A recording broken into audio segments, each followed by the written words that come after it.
están, amigos? Y bienvenidos a este primer episodio de Raíces Azules, diálogos cruzazulinos entre generaciones.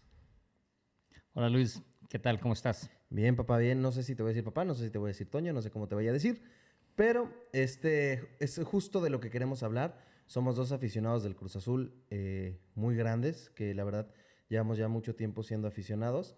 Y creo que es importante el entender estas brechas generacionales que hay entre nosotros y cómo a lo largo de esas brechas se ha mantenido esta pasión por el Cruz Azul, como estoy seguro que mucha de la gente que nos está viendo en este momento, pues también tiene esa unión, a lo mejor con algún familiar, con algún padre o con algún amigo, a través de las generaciones, por, en este caso, un equipo de fútbol.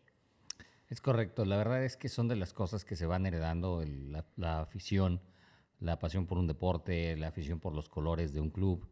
En el caso nuestro, somos la tercera generación de Cruz Azul, ¿no?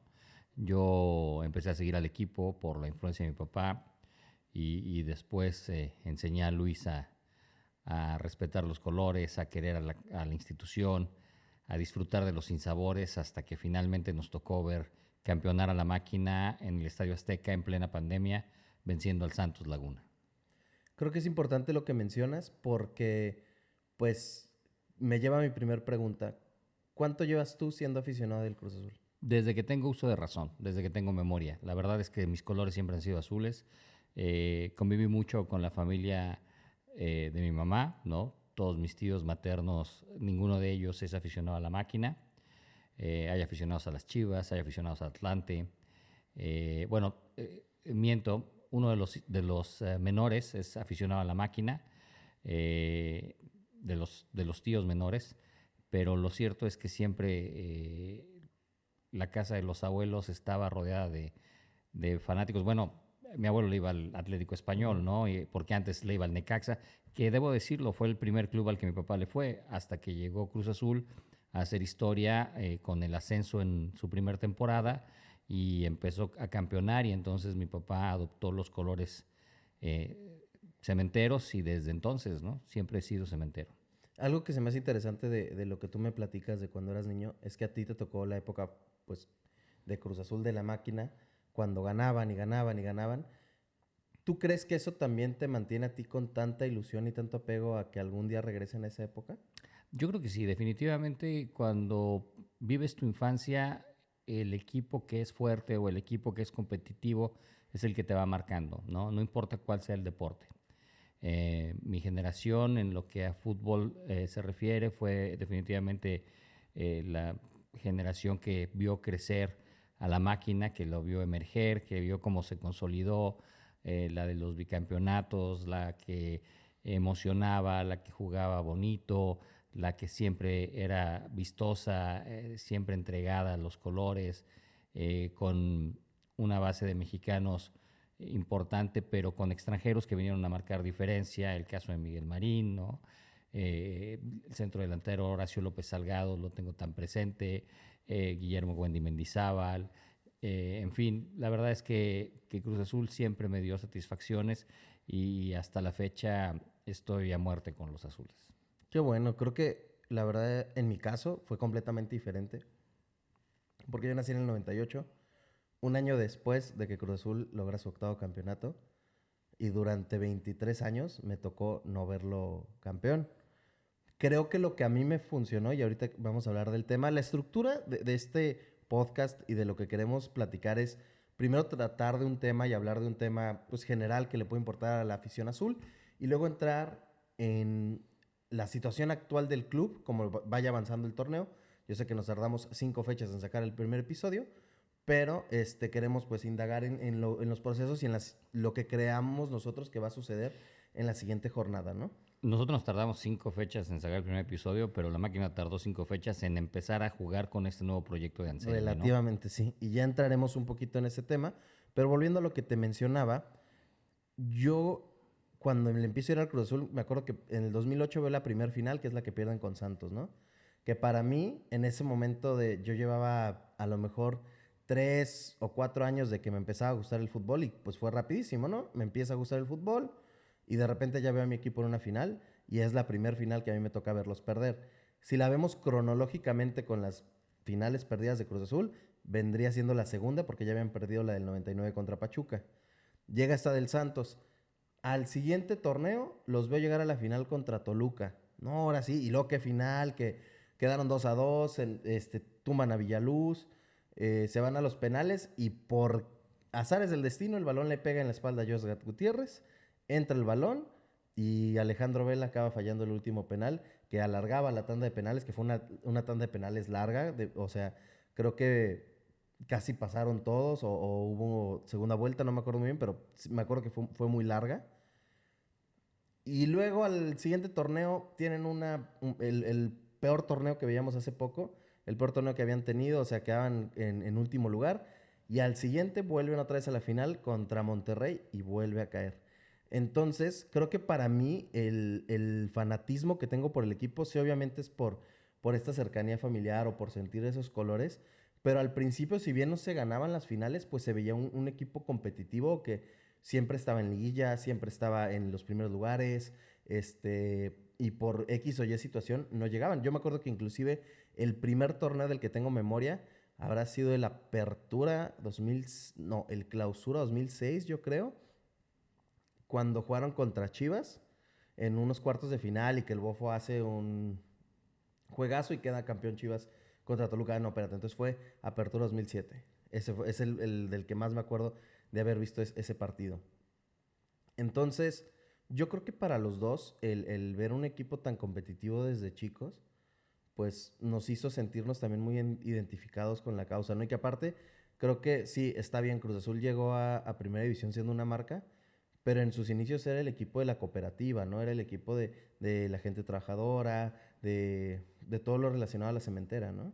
Es correcto. Cruz Azul, como bien lo refieres, es un equipo que nace de una cooperativa, ¿no? Y eso le genera un vínculo muy especial con la gente que se siente identificada con esas causas. Y Cruz Azul empieza a romperla en el fútbol mexicano, insisto, jugando tiene un juego vistoso, un juego agresivo, un juego ofensivo, ¿no? Vamos, yo de lo que más recuerdo es de estos jugadores que mencioné, pero me tocó ver esa época gloriosa cuando se ganó la octava. La verdad es que Cruz Azul llegó a armar grandes equipos, ¿no? O Tenían muy sea, buenos, sí, muy sí buenos. tuvo, insisto, siempre tuvo extranjeros emblemáticos, ¿no? Recuerdo perfecto cuando Carlos Hermosillo es campeón de goleo, quien le ponía los centros era Julio Zamora. Julio Zamora, un futbolista argentino de no tanto cartel, como sí en su momento Marcelo Delgado, y Julio Zamora tenía en la banca a Marcelo Delgado, ¿no? Marcelo Delgado después emigra y ya en las postrimerías es cuando regresa a Cruz Azul y regresa de la mano de César Delgado, ¿no? El Chelito, y era Chelito porque era un Delgado, pero más joven, nada que ver en cuanto a parentesco ni nada, pero que ha sido de los jugadores más vistosos que me ha tocado ver enfundarse en la casaca cementera, ¿no? Y reitero, los centros delanteros siempre fueron también matones, desde Horacio López Salgado, Carlos Hermosillo, Emanuel El Tito Villa, incluso Kikín Fonseca, con todo y las limitaciones técnicas que tuvo, la verdad es que en Cruz Azul cayó de pie, o sea, Sabá en cayó sus primeras temporadas, Miguel Miguel Sabá, Sabá. por supuesto, ¿no? Miguel Sabá desafortunadamente lo traicionan sus declaraciones y eso lo hace que la Nación Azul a lo mejor lo borre un poco del pasado, pero lo cierto es que Sabá también fue un cuate muy entregado y que salía a rifarse bien con la máquina. Y pues qué decir del niño, ¿no? De Francisco Paco Palencia, que desde joven mostró ese cariño por los colores y que va a ser inolvidable para quienes gustamos de la máquina, pues esa primera aventura en Copa Libertadores y que nos llevó a soñar con poder ser campeones, ¿no? Ganándole al mismísimo Boca en Argentina. Sí, yo creo que va a ser padre poder platicar a lo largo pues de estos episodios de todas las cosas referentes a Cruz Azul. O sea, muchos pensarían de que, pues están hablando de la historia en general, pero si y nos indagamos o nos centramos en algún tema en específico, o sea, hay un hilo para dónde cortar, ¿no? O sea, yo me pongo a pensar en la Copa de Libertadores de 2001, acabando eso también Cruz Azul refuerza a la selección mexicana y es la base para la selección en la clasificación por el Mundial del 2002.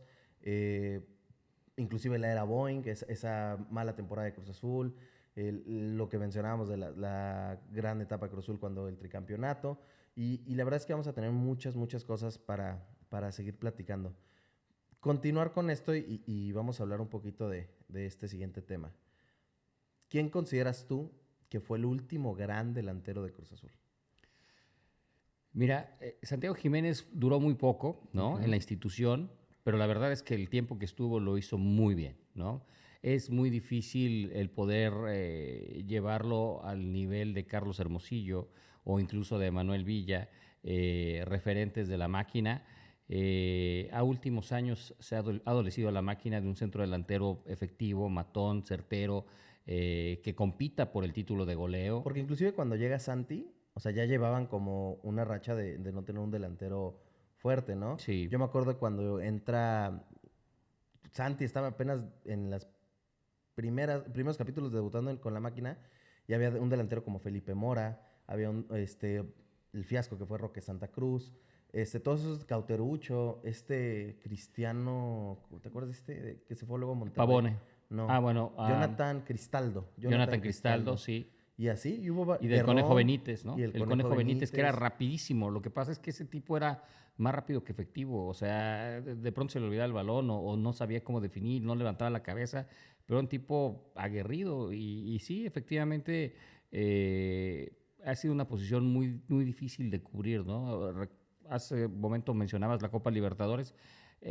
También hay que recordar que en aquella Copa José Rubio Falcón. Saturnino Cardoso fue refuerzo de Cruz Azul y dicen que la directiva de Toluca se lo prestó a Cruz Azul con la condición de que no lo tentaran para firmar con ellos, ¿no? Y que regresara Cardoso a cumplir su contrato con Toluca.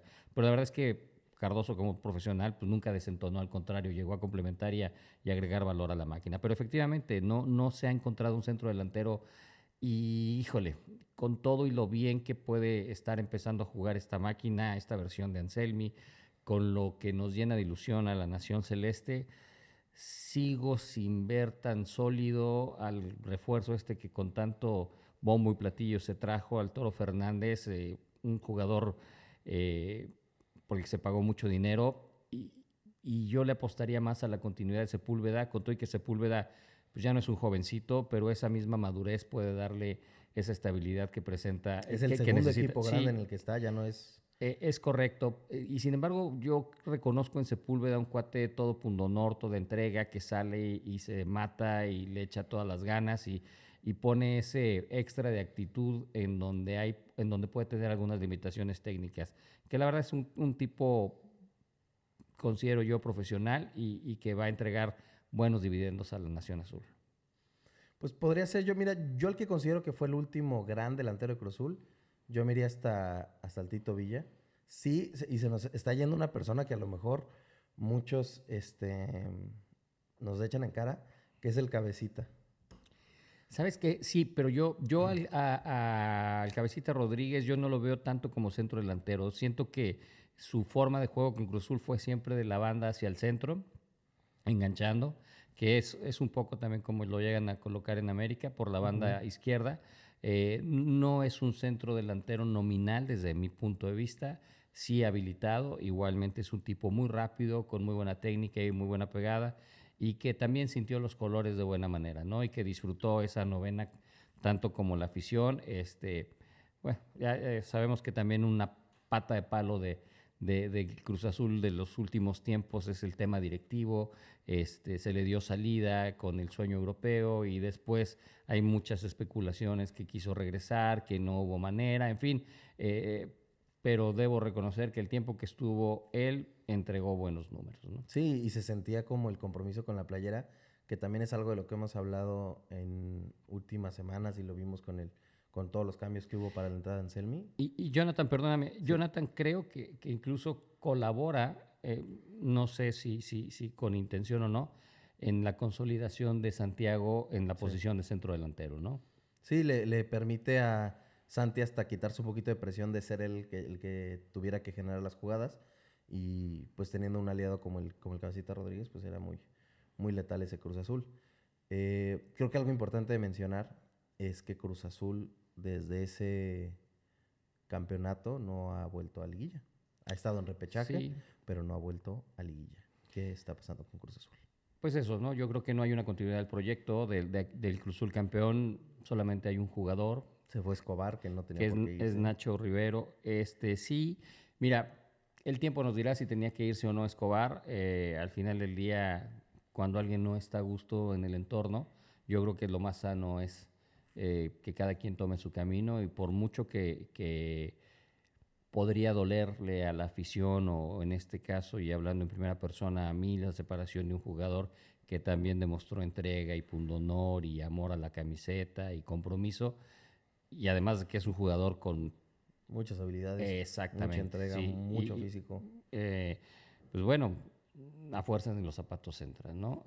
Pero ¿qué pasa con ese, y perdón que te interrumpa, pero con esos equipos que antes se desvivían por un jugador? O sea, yo sé que ya no hay Francesco Totis, pero ¿qué pasó con eso de quédate a ser emblema del equipo? Continúa tu carrera aquí, retírate aquí. O sea, hemos hablado de grandes jugadores que han pasado a través de Cruz Azul y creo que Cruz Azul últimamente a esos jugadores que sienten la camiseta no les ha dado la despedida que tendría que haberles dado, creo yo. Sí, de acuerdo. Son tiempos distintos, ¿no? En donde el mercado es otro, en donde la forma de correr el negocio, porque tenemos que recordar Es que un el negocio. fútbol es un negocio y es un negocio operado por unos cuantos, ¿no? Muy cerrado, es un negocio muy cerrado. Pues ha cambiado, ¿no? Ha cambiado toda esa parte y sí coincido contigo, ¿no? Personalidades como el mismo Chuy Corona no se debieron haber ido de la institución como finalmente se fueron. Eh, Cuando también Chuy entregó cosas, sé que en los últimos campeonatos fue cuestionado, sé que incluso en algunas finales se le cuestionó, pero a mí me parece que Cruz Azul en la portería siempre ha tenido gente de solvencia y que termina siendo garantía, y Chuy ha sido el último gran portero, ¿no? La verdad es que nos tocó ver a nosotros debutar a Gudiño en el Estadio Azul contra el Porto, si no estoy Creo mal, que sí. ¿sí? Ajá. En un amistoso en el que venía el Tecatito Corona. Y, yo pensé que iba a ser una buena oportunidad para Gudiño, ¿no? El malogrado proyecto con Sebastián Jurado a lo mejor le terminó haciendo sombra también al mismo Gudiño. Mier, por lo que ha presentado en la incipiente temporada, me parece que es un portero con condiciones, un portero joven. Sin embargo, tú decías algo en el último juego de la máquina y que es un poco, tú decías triste, yo diría frustrante, el que la posición de arquero tenga que ser cubierta por un extranjero, ¿no? Sí. Cuando considero yo que en México o tradicionalmente se pensaba que con los ojos cerrados podrías escoger un portero, Y ¿no? no es un tema de Cruz Azul, es un tema de la liga, ¿no? Que se Sí, han empezado a perder esas posiciones. Claro, obviamente en Cruz Azul hubo un gran portero extranjero como lo fue Miguel Marín, sí, la pero verdad es que Cruzul ha tenido tres, bueno, de los que yo recuerdo, tres buenos porteros extranjeros, argentinos, ¿no? Evidentemente el Scoponi. Superman Marín, la Bruja Scoponi y el Oso Ferrero, ¿no? El Oso Ferrero también con una incipiente carrera, también le tocó al Oso Ferrero perder una final ante los Pumas, pero pues es el heredero de las glorias de Miguel Marín, ¿no? Entonces, sí, llama la atención que nuevamente se recurra al extranjero para poder cubrir esa posición, pero pues también eso evidencia algo que también hemos venido comentando tiempo atrás, que es la falta de trabajo en fuerzas básicas del Es equipo correcto. azul, ¿no? Cruz Azul creo que el último canterano así fuerte, o sea, si contara a Santi, Santi fue un caso como fuera de Sí, serie, pero aquí no. pero hay que entender también la circunstancia de Santi, ¿no? Ajá. Es de una familia de futbolistas. Y no quiere decir que sea un tema de que porque es hijo del Chaco, estuvo ahí, No, no, en lo sino al absoluto. contrario que ayudó en su formación, Claro, sino que estuvo totalmente. presente, sino Sí. que, o sea, es muy diferente si el Chaco sabemos la cantidad o la calidad de jugador que es, pues también es muy diferente que No, un jugador como el apenas Chaco platicábamos te también de prepare, esas, ¿no? de esas apuestas que había en el caso de Zúñiga, ¿no? Ujú. En el caso Rosario también de Rosario Cota, Cota, Kevin que Montaño, se han venido perdiendo, ¿no? sí. El mismo caso de Javier Jiménez, que pintaba para bien como lateral y la verdad es que nunca llegó a consolidarse en esa posición, ¿no? Incluso se habilitó a jugadores como el caso de Nacho Rivero para que cubrieran la posición antes de darle la opción a él, ¿no? Entonces algo pasa ahí también con el tema de fuerzas básicas. Y el tema ese, o sea que los jugadores de fuerzas básicas dejan o salen de Cruz Azul y ya no agarran cabida en otro equipo. Sí. que a lo mejor un canterano de América, un canterano de Chivas, un canterano de Pachuca, sale de la institución y pues se va a Querétaro, se va a San Luis, pero creo que hay ciertos jugadores de Cruz Azul que se han perdido y que probablemente estén en Liga de Ascenso, bueno, ahora de expansión. Entonces, se me hace muy, muy peculiar ese caso de los canteranos celestes, que realmente no sé si es el tema de la formación o simplemente no hay un mercado para canteranos de Cruz Azul. No sé qué puede hacer. O si los que sí tienen equipos de formación saben que la cantera celeste está abandonada y entonces que los jugadores de allá no son tan de confiar. No sé qué puede hacer. Es todo un tema, ¿no? Es todo un tema. Ojalá y se ponga manos a la obra ahí, porque al final del día, reitero, de Cruz Azul han surgido grandes figuras para el fútbol mexicano, ¿no? Y es aparte, volviendo al tema del negocio, pues es en donde está el negocio, ¿no? En sacar nuevos jugadores para poder posteriormente colocarlos dentro de la misma liga o en el extranjero. Muy bien. Pues bueno, pasando al siguiente tema. Situación actual de Cruz Azul. Cruz Azul actualmente lo vamos a encontrar en la posición número... Déjenme nomás revisar, no sé que me esté equivocando. Pero sí, parece ser que Cruz Azul nos vamos a encontrar en la posición número 4. O sea, si el torneo se acabara hoy, después de 5 jornadas, estaría pase directo a liguilla. No caigamos en ese tipo de prácticas, por favor, de que en la jornada No, 4 si se acabara sí. seríamos cuarto lugar. No, pero la verdad es que sí, Cruz Azul está jugando bien. eh, Empezó el torneo de manera incierta, ¿no? Ujú. Lo cierto también es que habrá que verlo con equipos de mayor exigencia, ¿no? Y no estoy menospreciando a los rivales con los que se ha enfrentado la máquina, pero recordemos también que en el penúltimo juego terminó con un hombre de más, ¿no? Ujú. Entonces habrá que ver cómo se consolida el proyecto de Anselmi. Eh, Ha desplegado un juego interesante, ha salido tocando el balón, ha usado las bandas.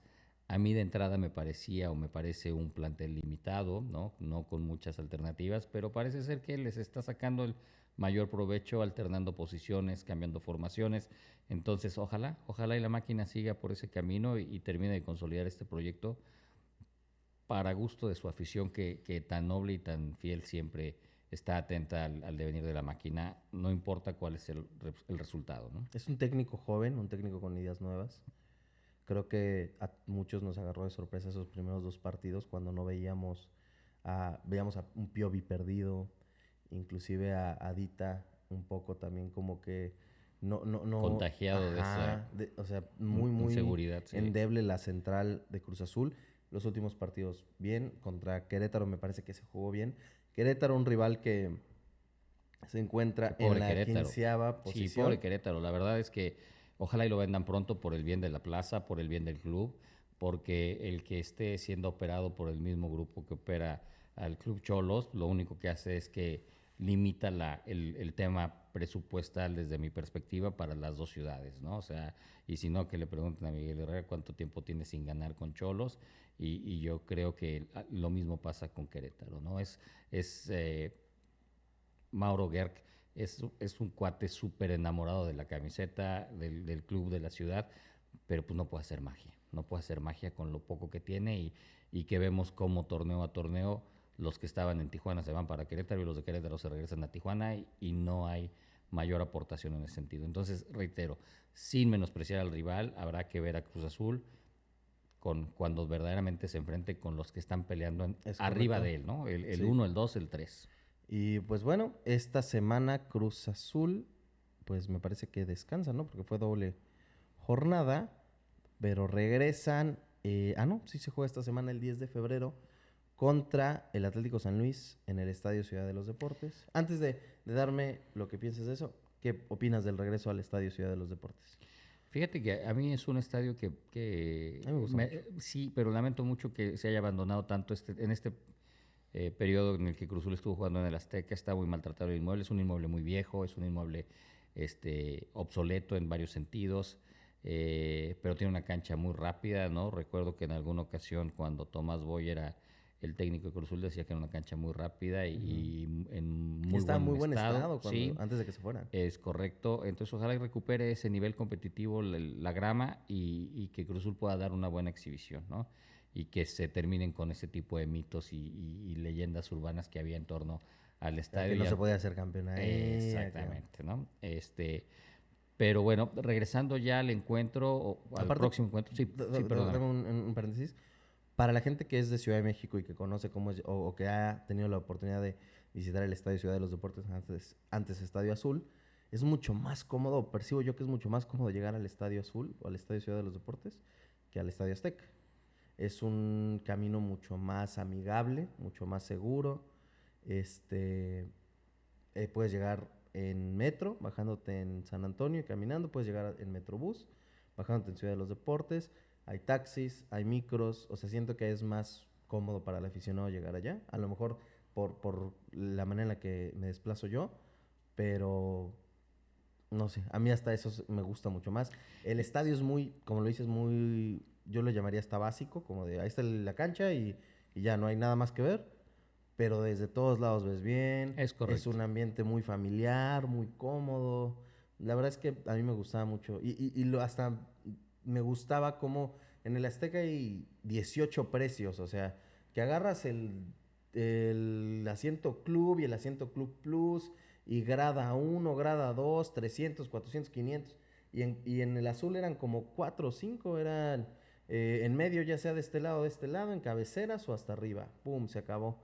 Entonces creo que hasta eso es un estadio muy amigable para los aficionados de Cruz Azul y que realmente los aficionados celestes son muy amigables, son muy Sí, y tranquilos. es exacto, es un estadio familiar, ¿no? Es un Ujú. estadio muy familiar en donde, digo, el tiempo que nos tocó acudir, la verdad es que nunca nos tocó ver un incidente, ¿no? Nunca. Y en partidos contra clubes de alta convocatoria como Guadalajara, y la verdad es que la gente iba a divertirse solamente, ¿no? Es correcto. Ojalá y así siga por el tiempo que dure Cruz Azul jugando ahí, ¿no? Ojalá. Ahora sí, Cruz Azul San Luis. San Luis ha jugado bien, ¿eh? San Ujú. Luis tuvo un buen arranque. A mí me parece que San Luis viene haciendo las cosas bien, sin levantar mucho aspaviento con su plantel, pero es un equipo bien trabajado técnicamente, bien ordenado.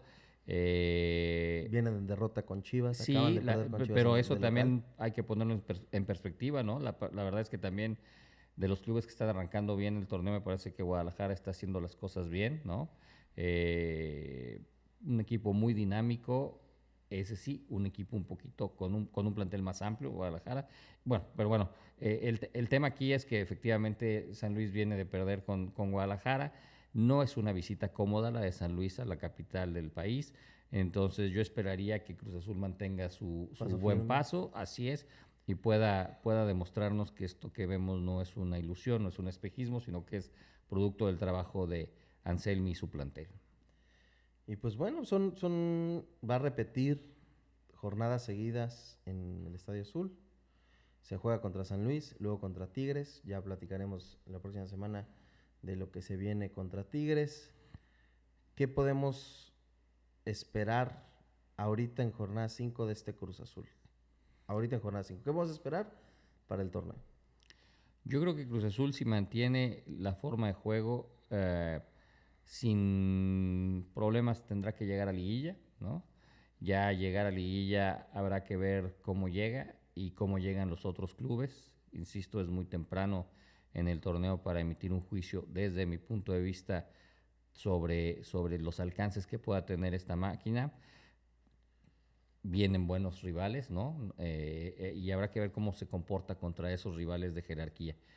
Una vez que veamos cómo se va avanzando en ese tema, podremos a lo mejor en futuros episodios de este podcast hablar de lo que podemos verdaderamente esperar o de lo que esperamos nosotros como aficionados de la máquina ya de cara a la liguilla. De momento yo creo que manteniendo este ritmo sí va a llegar a la liguilla para este torneo. Yo espero también que Cruz Azul entre a liguilla. Esperaría que mínimo, así mínimo, con cómo se maneja ahora la liga, estemos en play-in. De lo contrario, sí vería muy mal el trabajo de Anselmi. Pero como los veo Yo creo encaminado, que la exigencia es para que para pasar directo a liguilla, ¿no? Yo creo Yo que también justo iba a eso. tendría que brincar esa Entre parte. entre los primeros cuatro, Cuatro, es correcto. yo veo este Cruz Azul para Tú eso. decías que si se acaba hoy el torneo es cuarto lugar, ¿no? Ya Ya- estamos directos, ya con eso la mantenemos aquí convencidos. Pues bueno, este va a ser el capítulo de esta semana, este primer capítulo. Me parece que se abordaron ciertos temas. Vamos a hablar de muchas cosas. Por favor, comenten también de qué les gustaría conocer del tema de Cruz Azul. Insisto, creo que hay... O compártanos conocimiento, ¿no? Si nosotros caemos en alguna imprecisión, por favor háganos saber. Al final del día no somos eruditos en la materia, solamente somos aficionados azules que queremos compartir con ustedes esta pasión que nos une. aficionados igual que ustedes. Entonces, insisto, cualquier comentario es bienvenido, cualquier tema que gusten que toquemos, cualquier aportación que tengan para el caso. Creo que Cruz Azul y los que somos aficionados a la máquina tenemos la conciencia de que todos vamos hacia un mismo camino, todos queremos ver al Cruz Azul campeón, todos queremos demostrar por qué el aguantar tantos años sin verlo campeón valió la pena. Y pues nada, apoyarnos en todo lo que nosotros hacemos y pues todo esto para compartir nuestro amor por Cruz Azul. ¿Algo más que agregar? Al contrario, muchas gracias. Muy bien. Gracias y esperamos vernos pronto. Nos vemos la próxima semana. Hasta luego.